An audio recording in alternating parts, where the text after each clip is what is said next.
Po'lat Bobojonov o'zbek siyosiy maydonida tizimning qattiq qal'asi, intizom va qat'iyatni raqamlar orqali ifodalagan arbob. 1961-yilda Xorazmning Bog'otda tug'ilib, huquqshunoslikni tanlagan Bobojonov oddiy prokurordan butun mamlakat ichki xavfsizlik tizimining generali darajasiga ko'tarildi. Uning ismi shov-shuvlar bilan emas, balki qattiq qarorlar va sonli natijalar bilan o'lchanadi. Prokuratura organlarida Gurlan, Jizzax va Buxoroda qonunni ayovsiz tatbiq etgan Bobojonov hokimlik davrida Xorazmni barqarorlik sari yetakladi.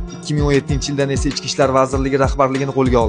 U 8 yil davomida tizimni yangilash va tartibni tiklash bo'yicha keskin chora-tadbirlar amalga oshirdi. Eng yorqin ko'rsatkichlardan biri 54 mingdan ortiq ayolga berilgan himoya orderlari. Bu inson huquqlarini himoya qilish bilan birga davlatning qat'iyatli kuchini ham ko'rsatdi. Yo'l transport tizimida shaffoflikni ta'minlash uchun body kameralar joriy qilindi. Huquqbuzarliklarni yashirish imkoniyatlari yo'qoldi. Har bir inspektor nazorat ostiga olindi. Planshetlar orqali ma'lumotlarni tekshirish joriy etilishi esa ichki ishlar tizimida texnologik intizomning boshlanishi bo'ldi. Shu davrda mashhur ko'cha guruhlariga qarshi kuchli zarbalar berildi. Jinoyatchilik ildizidan yulib tashlandi. 2019-yilda Bobojonov leytenant general unvoniga ko'tarildi. Bu uning tizim ichidagi haqiqiy og'ir vazirli arbob sifatida tan olinganligini ko'rsatadi. Prezident tomonidan do'stlik va birinchi darajali shon-sharaf ordenlari bilan taqdirlangan arbob sifatida u davlat oldidagi xizmatini kuchli belgilar bilan mustahkamladi. Po'lat Bobojonovning merosi shovqin emas, balki raqamlar va qat'iyat bilan belgilanadi. 54 ming himoya orderi, yuzlab texnologik yangiliklar, jinoyatchilikka qarshi berilgan zarbalar va hokimlik davridagi infratuzilmaviy loyihalar. Shu sababdan ham O'zbekiston siyosiy maydonida tizimning qattiq qal'asi sifatida tarixda o'z o'rnini egalladi.